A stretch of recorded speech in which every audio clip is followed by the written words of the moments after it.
What is up, ladies and gentlemen? Welcome to the WAN Show. We've got a fantastic show for you guys this week. Lots of good tech news topics. There's benchmarks leaked for the Ryzen 7 5800X that look extremely promising. Google dropped the new Pixel 5, Pixel 4a 5G, Chromecast with Google TV, and Nest Audio speaker this week. What else we got, Luke? Scrolling down here a bit, Linus is posting another bounty. What? I am? Oh boy. No, yeah, I'm not. I don't know about this. Okay, maybe no. Wait, what is this? Bounty opportunity in front of it. Okay, apparently we're doing it. You know what? Fine. You know what? Oh no. We're doing it. It's on me. We're doing it. Yeah, it's your fault. When Yvonne complains about it, it's going to be 100% on you. Okay, I haven't set the price at least. That's true. That's true. That part's not my fault. What else we got? Another bounty, dual interface graphics card, very interesting. And Microsoft is messing around with ARM. Ooh, messing around. Neat. Let's roll that intro. Neat. Oh, the intro's broken. Oh no. There it is.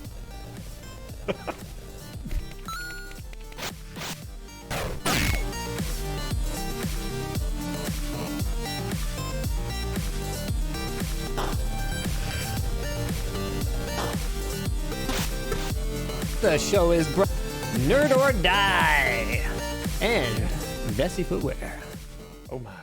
Oh yeah. Oops. The amount I wear shoes these days is very low. Why don't we jump right into our big headline topic of the day? Benchmarks have leaked for the Ryzen 7 5800X, and it looks like it could be as good or better than an Intel Core i9. Yes, my friends, AMD copying Intel's branding might have actually kicked them in their own butt for the first time pretty much ever. Isn't that funny, right? Like if people are at the store and they're like, well, this is only whatever 7 and this is 9. This 9 one must be better. I mean, that was always the way that AMD did it back in the day when they first introduced PR, or performance rating is I think what it was short for, where Intel had a 2.5 gigahertz. And then I don't think Intel actually ever did a 2.5 gigahertz Pentium, whatever. But the point is AMD would have 2500 plus, even though they ran at a lower clock speed. And that was because by AMD's estimation, their 2500 plus, even though it was a lower clock speed, was equivalent in performance to a 2.5 gigahertz equivalent generation Intel.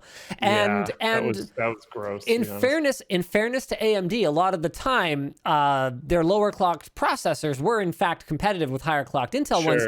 They were just very optimistic at times about how they applied that PR rating, and the fact that they put a plus at the end of it, that was very optimistic at times. Cheesy. Yeah. So now, after copying Intel's positioning, Intel's very uncreative positioning, AMD could be the ones that are like, well, this is awkward. We can't call the 5800X a Ryzen 9 when it was a Ryzen 7 like last generation for the 3800X. So I guess it's going to have to be a Ryzen 7, but this thing absolutely kicks around the 10900K. So ahead of AMD's October 8th Ryzen announcement, details on their upcoming Zen 3 based processors have allegedly leaked. Now, here's a bit of a problem. Luke, you play a lot of Ashes of Singularity? You play a lot of that game? Is that what you play on Friday night, Saturday night? Let's see. I want to see, like, it's on Steam, right? Wednesday night. We did this very recently with Flight Simulator, so I want to see like Steam stats on Ashes of Singularity. Sure. So while you're pulling that up, according to an Ashes of the Singularity benchmark discovered by API Apisac, I don't know how I'm supposed to pronounce that, AMD is skipping the 4000 series for their desktop CPU names. This makes a ton of sense. I'm not going to say I love this move because I hated the move that they made in the first place, putting them out of sync for mobile and desktop, but I appreciate this move because it makes it much easier for consumers to know what they're getting. So mobile is obviously going to have to get a new series because they already call Zen 2 Ryzen 4000. So then if mobile has to be 5000, then desktop should be 5000 too, so that we know architecturally what kind of product we're buying. So 5000 series looks like it's going to be Zen 3. As for the benchmarks themselves, they're no longer available on the Ashes website, but when they were there, they revealed that an 8-core Ryzen 7 5800X would be superior in terms of CPU performance and roughly comparable in terms of GPU performance to the Core i9-10900K. And there's actually a graph. There's a graph here posted by Ponson on the Twitter. So red or orange or whatever color that is the 5800X. And then we've got blue is a 10900K and a 3800X is in yellow. So that is a massive intergenerational performance improvement. All right, but this is a very popular game though, right, Luke? How popular is it? So on Twitch, there is no one streaming it, and the last stream was about a month ago. No one? And that's got to be a glitch. And on Steam charts, the last 24-hour peak was actually higher than I expected at 83 players. Wow. 83 players. So then that's basically the 20 or so tech reviewers that might have been using it as a synthetic benchmark, basically, and 60 whole people, all dozens of us, playing Ashes of the Singularity. That is just fantastic. Separate leaked benchmarks place the Ryzen 9 5900X, so this would be the 12-core, running with a boost clock of 5 gigahertz at a mere 150 watt TDP. Mere? Wow, that's a lot. It seems like AMD's pushing hard, but if they got to 5 gigahertz, that's going to be pretty impressive. That has eluded AMD since the launch of Ryzen, and there's no way it's all cores, but that's very fast. One sec. What happened on the week of Monday, April the 27th? Monday, April the 27th. The week of Monday the 20th. So like from that Monday forward, what happened that week? Because if you go on Steam stats, Steam charts, and you look at Ashes of Singularity, they have steadily declining players for the last year, from 200 down to like 83, whatever I did for the last 24-hour peak. But they do it by week. And for the week of Monday, April the 27th. What year? In 2019? 2020. It spikes from 160 players the week before to 3,758. Weird. And then immediately back down to 340 the week after that, 184 the week after that. Like it slams up and then completely drops down. What big tech news was there that week? I have no idea, actually. I do not recall anything in particular happening that week.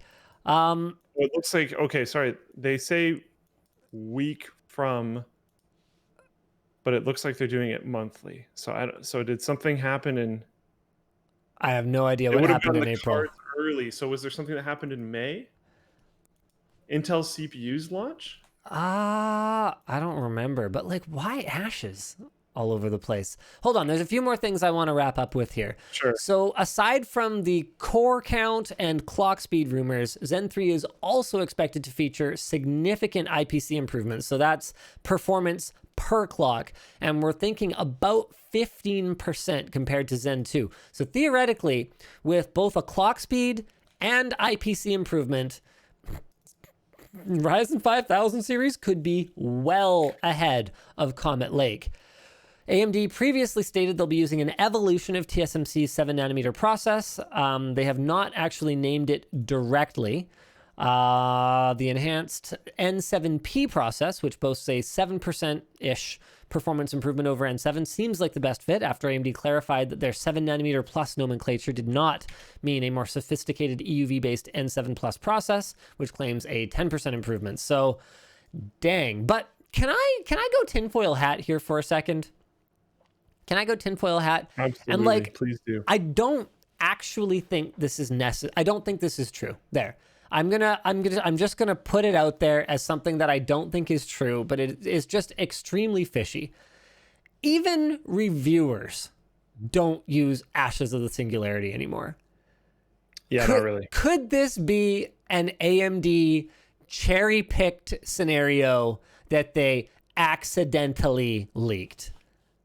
It's Yeah, I would give that a pretty high chance of being a thing. Like Ashes of the Singularity is such like a non-factor, even for most reviewers at this point. I have still seen it in presentations from manufacturers where it seems like they don't read the same, news that we do out in the media, or maybe they're just not paying as close attention, or maybe it's like a licensing thing. Like they have a harder time licensing games for use for like official presentations. I know that can be a thing. Like I remember there was an Intel laptop running XE graphics a little while back at like some trade show. I think it was like very early XE graphics at the last CES, and I was like, hey, I don't want to play Counter-Strike. I want to play like, at the time, what was cool at the time? Fortnite or whatever? Like, I want to play this. And they're like, sure. I don't remember who it was, so I'm not accusing anyone in particular, but some popular battle royale game. And they were like, yeah, we tried. We know. But they wouldn't allow us to do it. I'm like, you got to be kidding me. That's basically marketing for their product. That's you, Intel, the gigantic, multinational, multi-billion-dollar organization, acknowledging their game as like the hotness right now. Why would you expect to be paid for that? Are you insane? So it could just be that Ashes of the Singularity is a popular one for companies to use because it's like, it has a very wide range of technology support, DirectX 12, SLI, things that real games, for whatever reason, can't implement, but this one can. And I guess they're real cooperative about using it. So that's my guess, is whether accidentally or on purpose, I think this came straight from AMD. There. You know what? No, I do think it. I don't think it happened on purpose. I think it was probably an accident because they were probably using it internally to create the decks for the presentation for the launch of Zen 3. I'm on board with your previous opinion to a certain degree, because we've seen this a lot over the last few years. Like these totally not intentional leaks that come from companies. Like it's been happening a ton. So maybe it is, maybe it isn't, but I wouldn't be surprised at all if it was an intentional leak. It's also really hard to keep things under wraps. Like, I mean, you saw the whole thing with, what was it? I think it was Tesla that had like a literal spy, like try to steal data from their company. Like this is a thing when you have, something like a new iPhone the week before it launched. Like, I would not be surprised if you could get tens of thousands of dollars for it from some publication that wants to break the news of what the new iPhone looks like early, or whatever the case may be. Yep. Yeah, definitely. I think we got to the bottom of the Ashes of Singularity thing. I can't find like actual proof of this, but it seems like it was included in a Humble bundle, and then everyone immediately quit playing. Oh, ouch. Sad. At least they started playing it, which for Humble bundles is probably a pretty good thing. That's pretty good. That's pretty good. Quick LTTstore.com mention. Not going to talk a ton about it today. We're not launching anything, but those crew neck sweaters that we announced on the last WAN show, there are less than 100 left, and restock is going to take a few months. So if you want a nice snuggly sweater to wear for the winter, then make sure you place an order now. Heads up to those that were able to get a foil keyboard shirt, by the way. They are shipping out next week. Also, LTT Store is hiring. Just go to linusmediagroup.com for information. We're hiring like 6 people or something stupid like that. All right, another big news. Google drops the new Pixel 5, Pixel 4a 5G, Chromecast with Google TV, and Nest Audio. It's Techtober. It's a pun. So let's talk about, really for me, what is the big news on the Pixel 5. The fact that it is sporting a Snapdragon 765G. This is an SoC that launched in, hold on a second. Let me just have a quick look at the launch date of this particular processor. OnePlus Nord unveiled on July 21st. No, come on. When did it come out? Revealed the release date, expanded to full story. Whatever. It's not new. It's not particularly new, and more importantly, while it does have new features, if I recall correctly, it has built-in 5G support. Compared to what manufacturers have had to do, like bolting 5G support onto the Snapdragon 865 chipset, like the flagship chipset. So I believe it has 5G support, but in terms of performance, it is actually a downgrade, not just from flagship SoCs today, but actually from the previous Pixel. Like, what? So Luke, tell me this. Yes. Would you buy a brand new Pixel that is slower than your old Pixel? Yes. What? Why? I didn't think you were gonna expect that answer. Is that the only reason you said that? Because no, I don't need speed in my phone anymore. But why have it slower? If there's other benefits, I'm not sure. But if there are other benefits to it, like if somehow. I don't think this is true, but if somehow it's better for battery life, if somehow it does these other things, sure, because I absolutely do not need performance in my phone anymore. I'm still running a Pixel 2 XL, and the only reason why I'm hungry for an upgrade is, one, I can't solve notification problems. I've received all your emails. I've received the tweets. None of it's working. I actually have my SIM in my Pixel 1, and the notifications are fine. So I'm actually using a Pixel 1 more often than anything else, which is great. Oof. My other problem with my Pixel 2 is the proximity sensor is busted. Got it. So if I answer a call, I can't dial. Got it. It always thinks that it's up next to my face. So that I want a new phone because of that. If those two problems didn't exist, I literally wouldn't want a new phone. There's no point. It wouldn't be worth, even if it was free, it wouldn't be worth the hassle of migrating over to a new phone. Okay, that's a fair point. So if there is some form of benefit, then sure, because I genuinely do not care about increased performance at all. I don't play games. I don't do any of that kind of stuff. I don't need more performance to do emails. I don't need more performance to call people or send text messages or read Twitter. I don't need more performance to watch a YouTube video. I don't need more performance to use Floatplane. I'm completely fine for what I do. That's fair. But if there isn't some other type of advantage for the decreased performance, then yeah, sure, if I'm paying for it, I might as well get it. Okay. So in terms of other features, 90 hertz refresh rate is still 90 hertz refresh rate. Compared to the Pixel 4, Face Unlock has been ditched. So Apple's still holding on to it, but looks like the rest of the industry is like, yeah, fingerprint readers were pretty good. I actually really like the fingerprint reader on the Fold, so it's just built into the button like Sony used to do with the Xperia. I don't know, might still do. I haven't used an Xperia in a while. Like way back in the day. It's pretty good. It's got 8 gigs of RAM instead of 6 gigs. Reverse wireless charging now, so you can charge your other stuff off your phone if you have a need to do that, and IP68 ingress protection. Here's the thing that kind of bothers me a little bit, though. It's it's priced at $700 US, which I guess is pretty reasonable for a flagship, except that it's sort of not really a flagship. Not really a flagship. And I guess what I'm trying to say is, if phone manufacturers themselves, and Google's not the only one, like LG did the same thing with the Velvet. If phone manufacturers are starting to say, okay, yeah, the performance of these things is good enough, then what I want to know is, fine then, where is the commitment to support this thing in the long term? 3 years is okay, but Apple is way ahead. And I understand that Apple gets a huge advantage in that they get massive revenue through the App Store to subsidize their iPhone business, should they see fit. But Google could easily do the same thing with their Play Store revenue.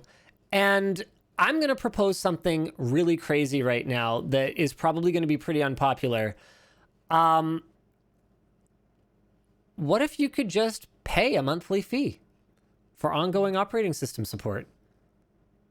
Is that something that would help rather than hinder the industry? I think fragmentation is an enormous problem because, from the manufacturer side of things, every device is going to have its own little quirks, and you can collapse under the weight of it. The internet hates it, by the way. They hate it. They hate it. I have not seen a single person in chat vote with you. Right. Every single person has been like, no. Well, then what's your solution? Yeah. What's your solution? To be clear, I'm not saying that it should be pay as you go from day one. There should be 3 years of committed software updates. But then what? When you're moving into your 4th year, would you rather have an option? Right? Would you rather have it be garbage and e-waste and end up in a landfill somewhere? And to be clear, I'm aware that obviously they can recycle a lot of the materials, but recycling is not an efficient process. It's not. So would you rather it ultimately, a perfectly otherwise working device that's now no longer getting security updates, would you rather it poison the earth, or would you rather just keep using it if it cost you $3 a month? Because remember, we're not talking about like $3 a month compared to what you get for free now. You should still get what you get for free now. I'm just saying we need some kind of an option, because it's very clear from all the analysis that's been done over the years of how Apple has, you know, X percentage of the smartphone market in terms of revenue, but has Y percentage of the smartphone market in terms of actual profit. Like, it's been very clear for a long time that the business model of Android sort of handset makers is not great. Like, it's not sustainable if we want devices to last for a very long time. So we have to do something. And it's either you get ads all over your phone, which is clearly already happening, or you go the YouTube Premium route and you say, okay, yeah, I get that it used to be free, but like, I'm willing to pay for this to keep working the way that I liked it, now that we've determined that this model is not sustainable. So with that in mind, do you guys hate it slightly less? Spoiler alert, I don't think so. I think they still hate it just as much. Just reading the like responses. But well, I'd like it. I think you are getting at least a somewhat. I'm not gonna. Twitch chat's gonna hate me now. I could have gone the easier route here, but I'm not. I think you're getting at least somewhat an emotional response. Right. Because like right now, the option that you're getting is nothing. You if you get 3 years out of your device, you're probably lucky at this point. And then you're just dropped. So an option would be good. And like, right? to be clear, look, okay, we've got a super chat from Mark Lane, who apparently thinks it's worth spending $5 to send a text message on the internet, but doesn't think this is a good idea. Mark Lane goes, my Pixel XL works great, yet it's no longer supported. Why, Linus, why? Well, obviously you could still have the option to just not get security updates, but that's not a great choice either. There's some, yeah. What isn't it like Lineage OS or I don't remember what it is, but I think it's Lineage. Yeah, Lineage OS. You could do this, but like most people aren't going to do that. So another option is the legislative route. So, right. So you go to your representatives and you say, look, it should be illegal for perfectly functioning hardware to have absolutely no path forward. And you go, yeah, I understand that while you're selling this device, obviously you can't provide the tools, or you don't want to provide the tools to allow Lineage OS to be installed on it or whatever. You know, you want to make sure that you're managing the user experience. But once it's past like its 2-year window or something. Yeah, once it's past its window where you're not going to support it anymore, you must provide the tools. You must create this tool set so that someone else can carry on the work, so that at least popular devices could still get support from the community. So that's an option. But what are the freaking odds? What are the odds that's going to happen? None, basically. Like, we can't even agree. And it's true. Like, we can't even agree net neutrality is a good idea, Luke. Well, you and I can, but yeah, I don't know. Pixel 1 is pretty good. It's got some big old bezels. It's got big old bezels. The screen is pretty gross. Big bitty bezels. There's some things that definitely feel out of date, but the usability of it, like I can send emails on there completely fine. Nathan Twitter, I can Vreens. watch YouTube videos. Nathan Vreens says, what about a one-time fee for the update? That's not how it works, though. Like, you got to understand, developers at these companies don't get paid one time. So in order to build a sustainable support ecosystem for these products, they have to know that there is predictable revenue coming. I mean, that's why the gaming industry moved towards first microtransactions, which is basically what you're proposing, by the way. I thought we all agreed those were evil. And then subscription services, which is pretty much what I'm proposing. I'm just skipping a step. Both and the one-time purchase. Yeah. It's awesome. You buy the one-time purchase, you pay a subscription. How about everything? How about everything? Unless you're Microsoft, in which case you have enough money to buy the earth and all the heavens, and you just go, yeah, you pay the monthly fee for Game Pass, we'll just give you an Xbox. Go for it. I mean, not quite, but Games Pass really is a very good deal. It really is. So, okay, you guys don't agree. Fine. I get it, but you got to understand too that while you may not agree with my way of framing this money, you're paying for it somewhere. Epic's argument for how Apple's 30% gleaning of all App Store revenue ultimately takes money out of the pockets of whether it's consumers, so whether the app developer would have charged a lower price and you would have paid less. So whether it's consumers or developers, Apple's ultimately taking that money and going, let's put it in the however many hundreds of billions of dollars pile. You're paying for that. Whether it's from the point that you purchased the device, whether it's from the purchases you make for V-Bucks on the App Store, or whether it's from a subscription service that just is what it says it is.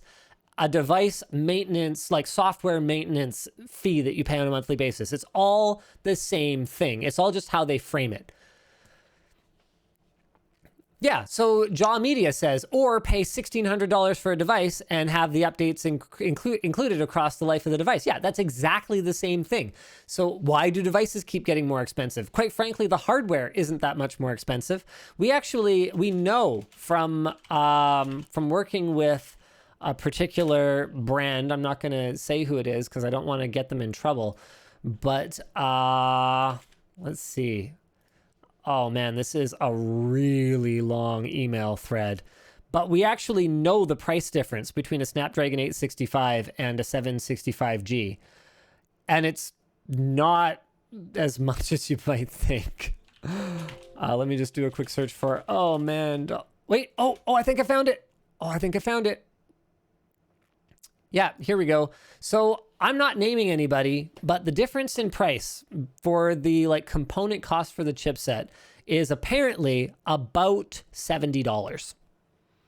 So there's no reason why a phone that's equipped with a Snapdragon 865 needs to be $1,000 and one that's equipped with a 765G should be $700. $700, yeah. Yeah. Even if you make the assumption that every increase in cost doubles the retail price, actually, no, that works out about right. So if you say every increase in cost about doubles the retail price, then yes, that works out. But the thing here is that, why? Why does it need to? It's not like from a product development standpoint, using an 865, made it take twice as long. You might need better cooling. I don't think that needs to double your end user price, but what do I know? I charge the same price for two different sizes of water bottle that do not have the same cost to me. So I clearly don't understand business 2020 edition. All right, well, that was not the answer I expected. So how about this? Would you even bother buying a Pixel 5? Now that the Pixel 4a 5G is out with a slightly larger screen compared to the 5.8-inch previous one, so that's 6.2-inch display, about the same size as the Pixel 5. 6 gigs of RAM, so a little less RAM. I don't believe it has a 90 hertz display, and it's just $500 US. Same camera setup.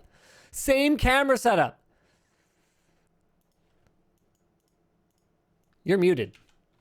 Sorry, I was talking to my bird. I'm back. We're here. I need a new phone because of all I'm currently running dual phones and life sucks. And I've been waiting for this announcement basically. Yep. And yeah, I'm currently leaning towards the 4a 5G. 4a 5G looking pretty fly. I honestly, as much as we all meme as community about mobile gamers, I would love to play mobile games if they didn't all suck. They do suck. And like there's some arguments for like, okay, the games that I like to play are not necessarily going to translate super well to a phone. But that's not entirely true for everything. It's pretty true though. It is pretty true, but it's also a bit of a cop-out that has been used to just make terrible games. Yeah, that's true. I mean, there's no reason something like Hearthstone. I mean, it was on mobile. There's and that's a truly compelling game that you got super into. That's a mobile game. And I did play a bit on my phone. I just haven't been playing for a while now. But like that was one of the few that I think were genuinely really good. And there hasn't been very many. And the thing is, I guarantee you, I absolutely guarantee you that the Pixel 4a 5G will knock Hearthstone out of the park. It should be all right. It won't be a problem. So like almost anything that I would think of with the control scheme that you have on a phone that would actually be a good experience, in my opinion, you can disagree with me as much as you want, is going to be pretty easy to run. Like if I could play like a tower defense game that wasn't laden down with microtransactions, I'd just buy one. Yeah, that'd be cool. I'd like to have like Warcraft 3 tower defense custom games on my phone. That would be fantastic. Sick. That would be awesome. I would love to play Wintermall tower defense. Like that would be great. 100%. But I can't. And if I could, it would run just freaking fine on a 4A 5G. So like I just don't care. In other news, I haven't been heavily motivated by phones in quite a long time. In other news, the new Nest Audio is squarely focused on bringing higher quality sound to those who are already in the Google Home ecosystem. They claim 50% more bass and 75% more volume compared to the previous Google Home. There's a 19mm tweeter for high frequency sound and a 75mm midwoofer to bring that bass. And it'll come in 5 shades. Notably, it's available for just $100 US. Dang, Sonos, watch out. Because that whole thing where you guys charge a lot of money for your smart speakers looks like it's not going to be a thing for much longer. Sonos be mad too about Google allegedly infringing their patents.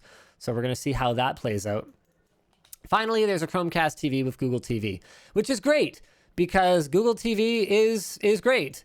And yeah, so it's just a rebranding of like Android TV, but hey, cool. And YouTube TV is integrated. There's an entire live TV section that acts as like a live guide, but it does not support Stadia, at least at launch, for all dozens of you out there who are running Stadia. Congratulations, by the way. Thanks for paving the way for the rest of us. Hey, no, I'm serious. I'm serious right now. Like, I'm not going to... You think Stadia is going to stick around? You don't think they're just going to drop it? Okay, well, it's Google, so they might drop it, but not everybody will.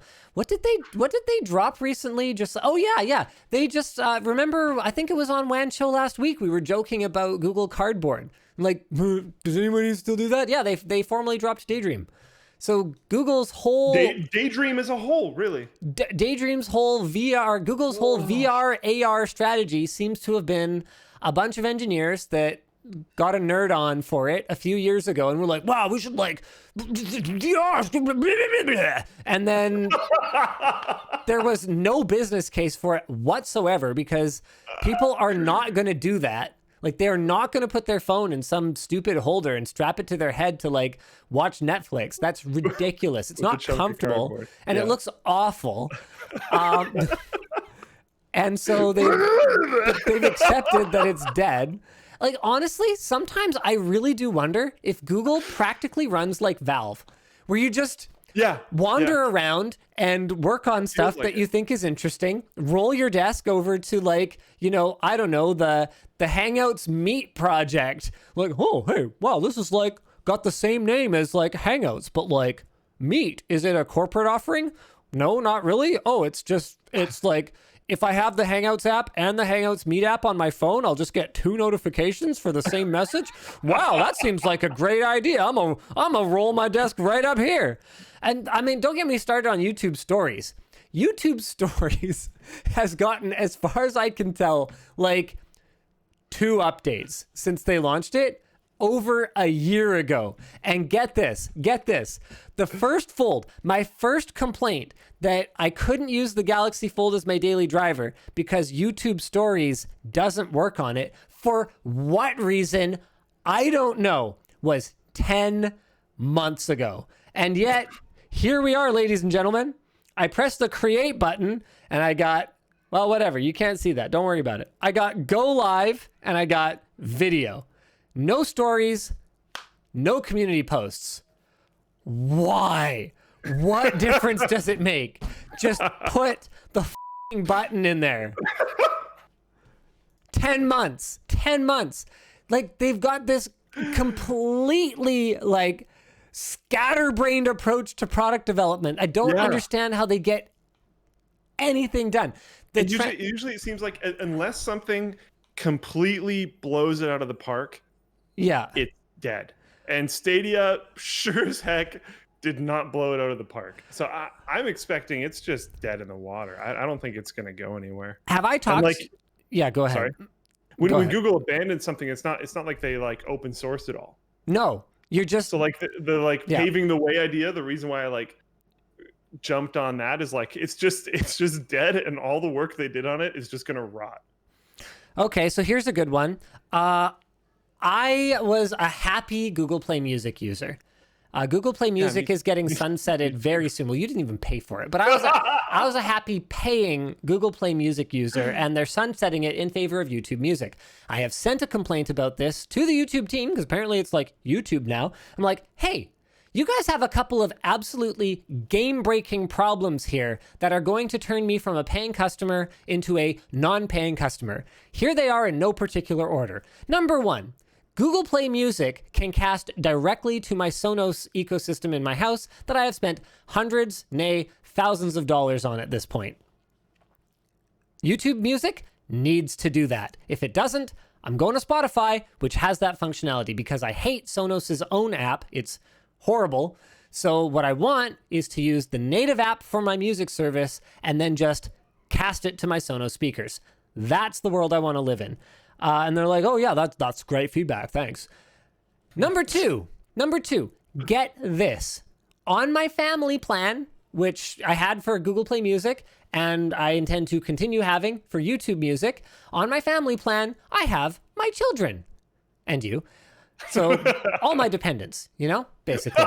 So I got you and I got my kids, right?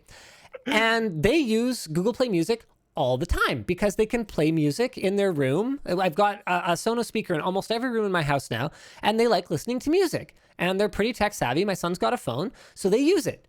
YouTube Music has the same damn restrictions as the full YouTube video app. So if you're under 13, you can't use it. What is the point of a family plan for a service that your kids can't use? How is that a thing?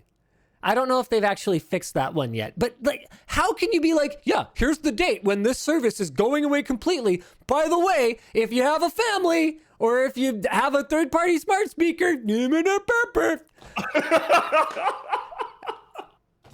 I don't get it. How are you a billions of dollars company? What was wrong? What was wrong with Google Play Music? If you had to have it be YouTube Music, just rebrand it or something. Like, I'm sure there's some technical reason. The YouTube Music app is just super not as good as well. Like, I know. Like, is it as simple as the licensing for like music videos and stuff that they, because I noticed that there were songs that are like clearly uploaded through like Vivo accounts, like officially to YouTube, that for whatever reason I couldn't listen to in Google Play Music. Was this just a licensing thing? If so, just copy that code base and add the features. Like, why are you reinventing the wheel all the time? Just stop, Google. Just stop. For your own good. Just stop. Leave Google Music alone. It just makes me so angry. Like, how is reminders still not working for G Suite users? I cannot set a reminder on my phone because I pay for the feature or for the service. If I had it for free, the feature would work. How does that make any sense? Months. I use the like root main account for my phone. I use as my personal account so that I can set reminders. Well, I don't have like a personal, it would take so much work for me to move all my calendars and all my crap over to my personal Gmail account. Like I don't It's annoying. use it. I did this, like, I think I did that with my shift to my Pixel 2 XL. So dumb. Because my previous one was my like work email, because I actually prefer it that way for like a bunch of reasons. But now I've shifted it over. So dumb. Yeah. Bye. Nerd or Die. Nerd or Die offers stream overlays, alerts, widgets, and more for live streamers and content creators. They have complete stream packages available for purchase, as well as individual elements. They've even got some free resources available if you don't have any cash on hand at the moment. You can create custom, personalized Twitch and Mixer's still in my talking points. Twitch panels for free with their profile panel maker. And if you're an aspiring streamer, you can learn more about Nerd or Die today at the link below. That's lmg.gg/nerdordy. Nerd or Die. It's just all one word there, so it's a little hard to read. The show is also brought to you by Vessi Footwear. Thanks to Vessi for sponsoring today's WAN show. They make comfortable shoes that are light and, importantly, water resistant. You can walk in almost any terrain while keeping your feet dry, and they have got their new weekend shoe that looks great any day of the week, not just on the weekends. I have personally tested that. You can get $25 off each pair with offer code WANSHOW, so check them out at vessi.com/WANSHOW. Thank you, sponsors, for making this show, this very disorganized show, possible. We have gotten through a total of 2 topics so far, Luke. And it's like almost 7. This was the right move from NVIDIA.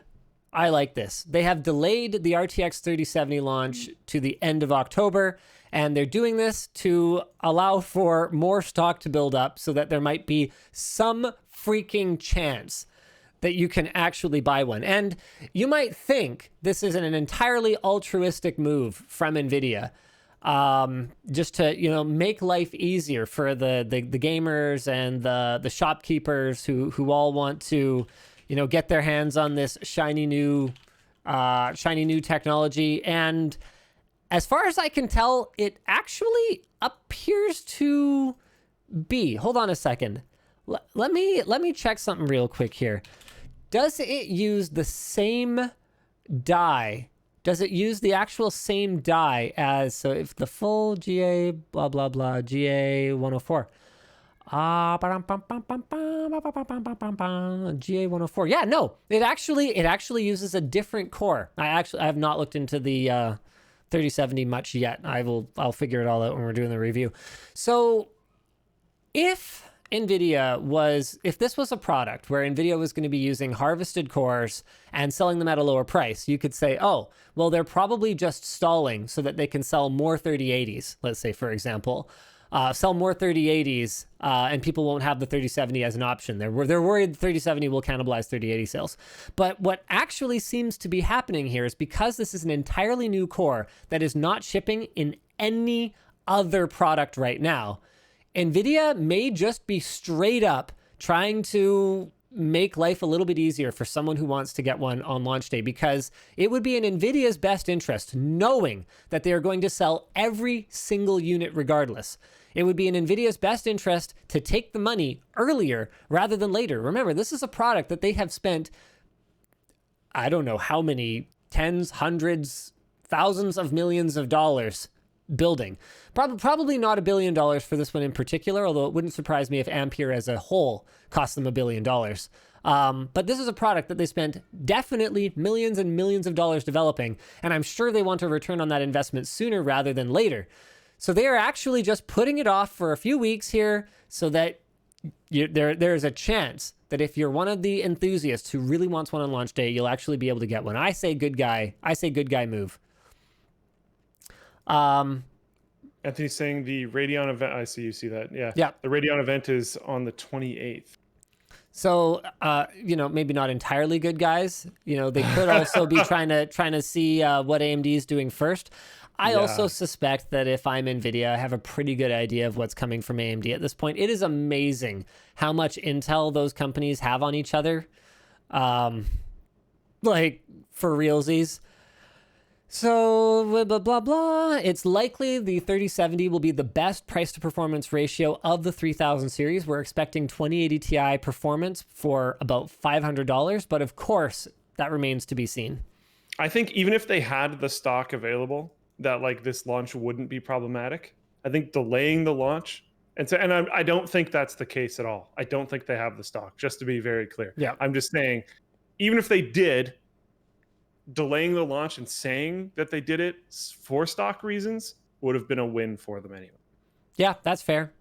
That's fair. Like I think this was the right move, like almost no matter what situation they're in, just because they got so much flack for like an ill-prepared response previously. And I think it's similar to like the gaming industry right now. People are getting very tired of these like terrible game launches where things aren't ready and there's like bugs out the gate. And now companies are starting to get praised for pushing game launches back. Yep. Which is like kind of whack, but honestly, it is probably the right way to approach it. Because if you're pushing a game launch, if you're pushing something that's going to make you money back, you're probably doing it because you need to. For some reason other than getting money, as much money as you can as fast as possible. Yeah, and you're gonna win.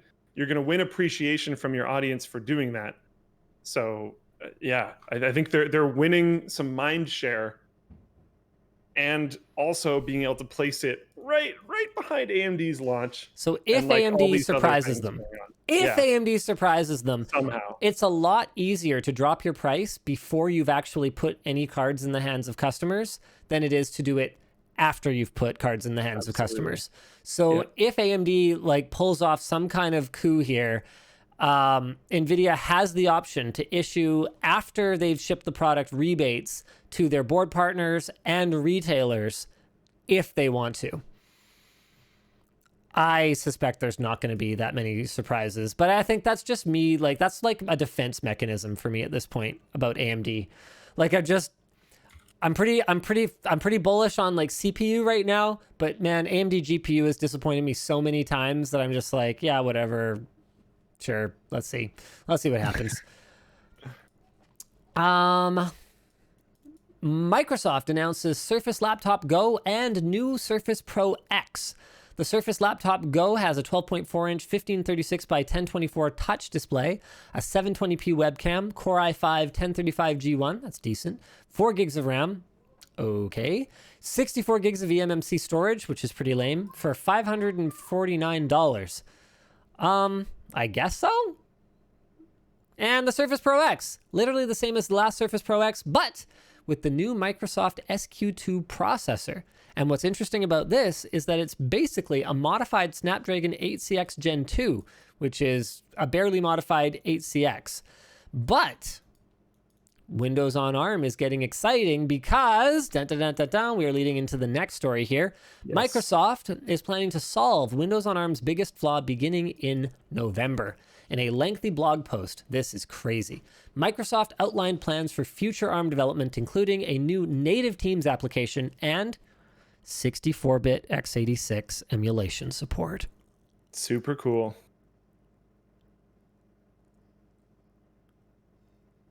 It's happening.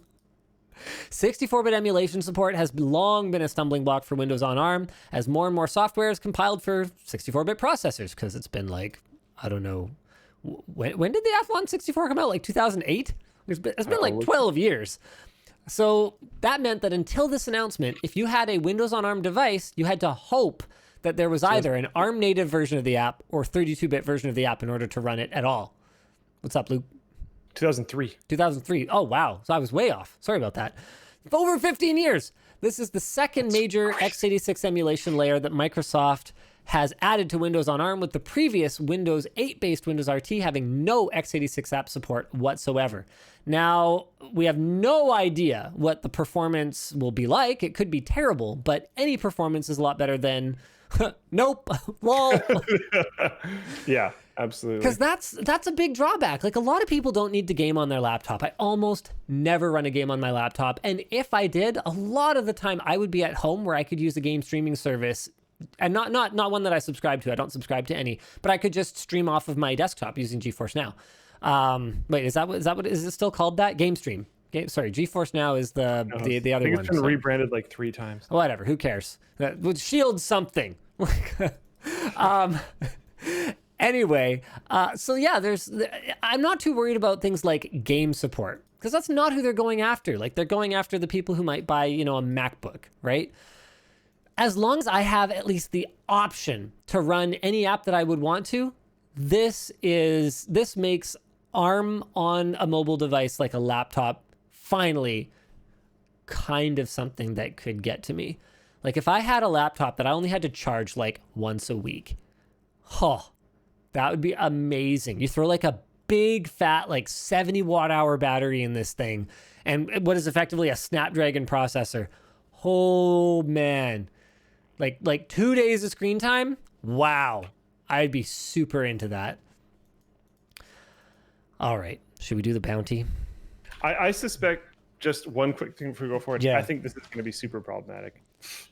You just think it won't work very well? Yeah. Yeah, that wouldn't surprise me. I think that, I was just about to say I think they're going to do a bad job, and I don't think that's actually necessarily the case. It's just really hard. I think the result is going to be bad. Yeah.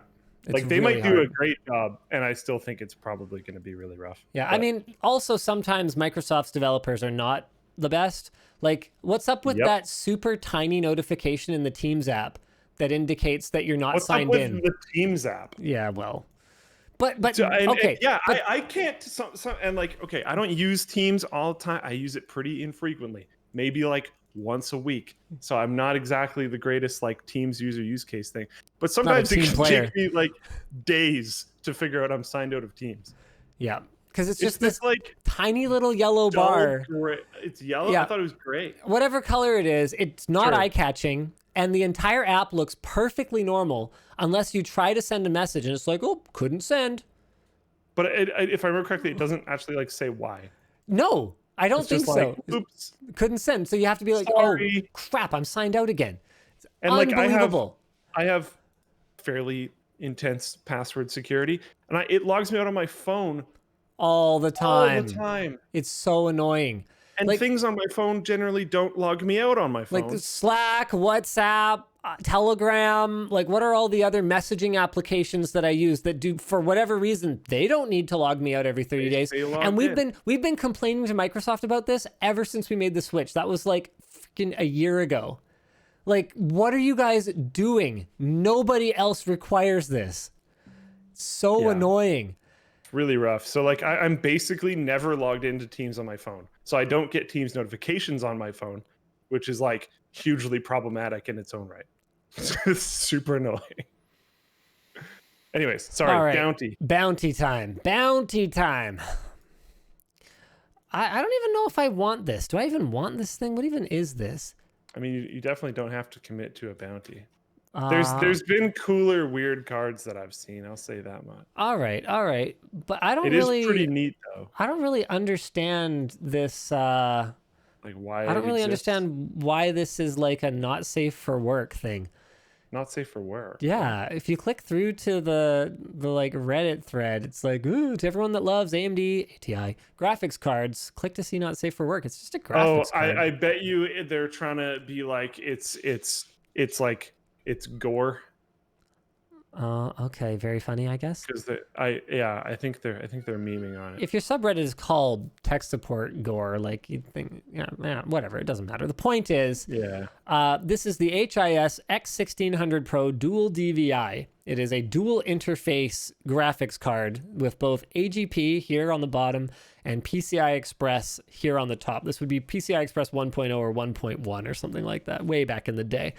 If you have one of these, I'm not paying that much for this. This is really not worth a lot of money. I'll give you $250 for it. We've talked about this on the show before. Working. It has to be working. So get in touch with us, and even though I know nothing would happen, I would love to see someone try to boot two computers that are like on each end. The thumbnail for that would also be amazing.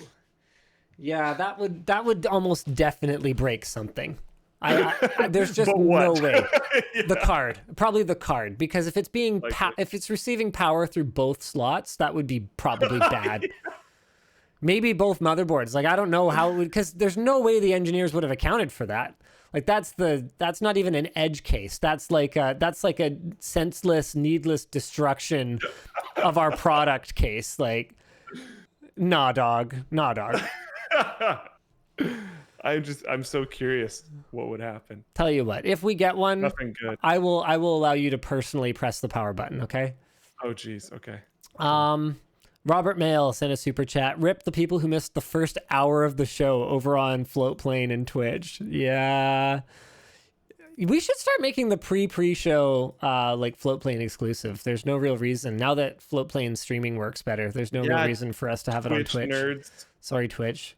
Get wrecked. I haven't decided. Maybe we'll continue to do it on Twitch. The main reason we don't have it on YouTube is because we don't want to send out a notification and then realize we have like audio problems. Dylan Kessel says, what would you choose between a 144 hertz 1080p monitor for $500 or a Valve Index for $1,000? I currently have a 1080, I guess that's your graphics card you're talking about, and two 60 hertz monitors. Man, well, you don't have to go like full ham Index. And what do you do? What do you want to do? If you want to if you want to pull an Anthony and like start playing Beat Saber every day and like lose some weight, like then you should probably get a VR headset. But like Index is very overkill. Like I think Anthony was trying, he had cheaped out on a bunch of other stuff in his home upgrade setup and he was like trying to go Index. And I was like, dude, no, just here, have my old Vive. Because like, you don't even know if you're going to use it a ton. That's like buying a Peloton bike and not even knowing if like, you like riding a bike at all, like just get something on Craigslist and find out if you even like it and then invest a bunch of money into it. Right. Meaningless says, please don't ever forget to tell those in your life how much you love them and how grateful you are for them. You never know how long you have with them. I just buried my 3.5-year-old son 3 weeks ago. Wow. I am very sorry to hear that. I had started reading that message before I had finished reading the end of it. So I guess my tone didn't make a ton of sense at the beginning of that. I'm really sorry to hear that. I'm also sorry to hear that. Man, it's like, I don't even like to imagine it. Sometimes when I go into my kids' room I go into my kids' room at night just to see them sleeping. I don't know, whatever. They're little kids. If they were teenagers, that would be a little weirder. But for now, I go in at night sometimes. I just go and make sure they're okay, And every once in a while, they'll be sleeping really, really deeply, and they'll be breathing really, really slowly. And I have these panic moments. Is her chest moving? Oh, okay. Oh, it is. Okay. Sometimes I have to get real close to like make sure. And then once I panic about one of them, I have to check all of them. Like they're all breathing, right? Because like that's your worst nightmare as a parent. Yeah, sorry to hear that, man. Tommy On Gun. a lighter note, someone when I said the screw you Twitch nerds and we said potentially doing the pre-show just on Floatplane, one of the Twitch comments that I thought was funny was just in all caps, we made you who you are today. No, you didn't. Not so much. We love you guys. You got spunk. Yeah. You got moxie. Tommy Gunn asks, when will your main rig get a 3090? I don't know. The only game I've played in the last like 2 weeks has been Among Us, which ain't exactly demanding. And then the next game I'm planning to play is Left 4 Dead 2. So the reason I even upgraded to a 2080 Ti, like what was I even running before? I think it was like a Titan X, like first gen Titan X or something like that. Like I hadn't upgraded in a long time. And the only reason I moved to anything better was actually because of Anno 1800. And I'm not really playing Anno anymore. So yeah, it'll be when I have a game that I like really need to play that's actually demanding. Theorica says a humorous version of Colton's pie chart for new shirt merge. Oh, that would be kind of... Okay, once we have the integration that Luke's team is working on between Floatplane and Creator Warehouse, which is our merch company, once we have that, we could totally do small runs. Because what prevents us right now from doing limited edition, like very small runs of shirts, is not actually the cost or the logistics, really. Like, we've got the workflow pretty down. Like, we do tens of thousands of shirts these days, and doing 100 of something is no big deal. The problem is that it creates all kinds of customer support problems when you don't pre-print them, because people don't read and they don't understand. So if what we're doing is something that's just for the hardcores, we can count on them to understand that this is going to take 2 to 3 weeks, because that's how long the process takes of getting a shirt order in, getting it to the printer, quality checking, forwarding from the printer to our distribution center, and then it actually shipping out. That's just how long it takes. So yeah, if you guys wanted to do stuff like that, we could totally do it, 100%. We could even have like fan submitted designs, be like, shirt design contest. Yeah, we'll give you $500 or whatever if you design a shirt. We'll turn around and make 100 of them. We'd totally be into that kind of thing. Cool. But we'd have to be able to lock it down so that the general population doesn't have access to it, because it would just generate a ton of support tickets. And that would cost us more than we would make on the shirt. And that's just the reality of that type of business.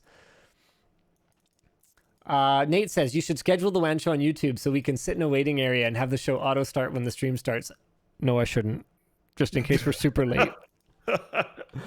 Jacob Callahan says, I bought your shirt 3 sizes too small, and when I asked you guys for help, I got everything small and larger, no extra, plus free packs of zip ties. Love your customer service. I bought your shirt 3 sizes too small. When I asked you guys for help, I got everything small and larger. Everything small and larger. No extra plus. I don't understand what you're talking about, but apparently you're happy. Good. Heck yeah. Awesome. Success. Okay. Calvin says, don't really see the purpose of higher performance flagship phones. My Note 8 runs fine. Yeah, fair point, man. I'm running the Note 9 and I'm still pretty into it. Like 5G I'm going to have to wait until there's like some compelling killer app for it. Cause it's faster and that's good. And it's great to have, better tech. Like if I was buying a phone today, I'd probably want one with 5G. Yeah, sure. But right. If I'm not buying a phone today, I'm not going to run out and buy one just for 5G. No. Sachifu says, Linus, you're not an evil mega rich corporation. That's why this is worth it, and a subscription-based phone is not. Hashtag cancel Linus, hashtag early retirement. I don't know what these hashtags are after here, but thank you for that, I think. Like you're not an evil corporation. I'm canceling you anyways. I'm definitely a corporation. As for how rich I am, there's people over on Floatplane taking a shot at it in the comments under the How Does LMG Make Money V2 video. It's been interesting for me to read through them. Very interesting. I've seen some very wrong stuff. I was going to say, I haven't looked too deeply through them, but I've seen a few, and there's some flawed logic there, but it was there's some good effort. There's some A+ for effort going on there. Yeah. And like with the information that they have, I think, they're doing a really good job. But oh wow! After hearing 4 weeks of evidence in the extradition trial of Julian Assange, District Judge Vanessa, I don't know how to pronounce that, announced on Thursday that she'll pronounce judgment on January the 4th. Interesting. Oh boy. Huge cap. Why? Damien says, if cast YouTube music to my Google Home, I can't shuffle playlists from a song. Yeah, shuffle is like super stupid in the YouTube Music app. Why are you getting me going on the YouTube Music app again? It is so unintuitive. Shuffle is something that there's only 2 correct ways to do shuffle. Okay, way number 1 is when I press the shuffle button, it continues playing the song that I'm playing until it's done, and then randomizes everything from there on. And way number 2, and it toggles. There's an indicator to show that it is enabled. Way number like highlighted, like your speakerphone or something would. Way number 2 is that it goes into my now playing list. It dumps everything that I shuffled into my now playing list in a random order, and then puts it on repeat all. That is correct way number 2. If it's anything other than that, it's not correct. That's it. Oh, no. ZTO says I wouldn't switch to Spotify if I were you. The shuffle is broken. I keep hearing the same 50 songs out of 1,000+ song playlist. No, because I only have one playlist. I'm one of those people that's just like thumbs up, thumbs up, thumbs up, and then I only play my thumbs up. Like who has time to like micromanage playlists? Oh, man. Northern Rebel says, what are your thoughts on EK pre-built computers? Do they have pre-built systems? No. ekfluidgaming.com. Look at that. EK is a system integrator now. Huh. Well, good for them. I mean, it looks pretty sharp, but it looks dated. I don't really have any thoughts on that because I found out for the first time just now. I don't see any reason why they couldn't like build a computer, I guess. I mean, really what it's going to come down to is customer service, obviously. And EK has definitely had some missteps, but they've by and large managed to maintain their reputation over the years. So I suspect they would do a great job of the like water cooling and shipping. Yeah, probably. I mean, they certainly know their shiz as far as that goes. Yeah. So, like, that's cool. All right. That's pretty much it for the WAN show. Really appreciate you guys tuning in. We will see you again next week. Same bat time, same bat channel. Goodbye.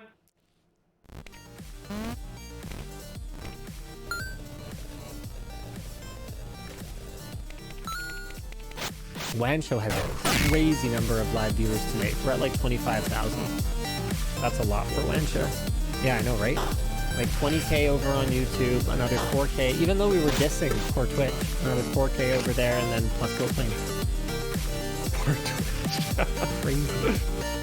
It's hard to be Twitch, man. Think about it.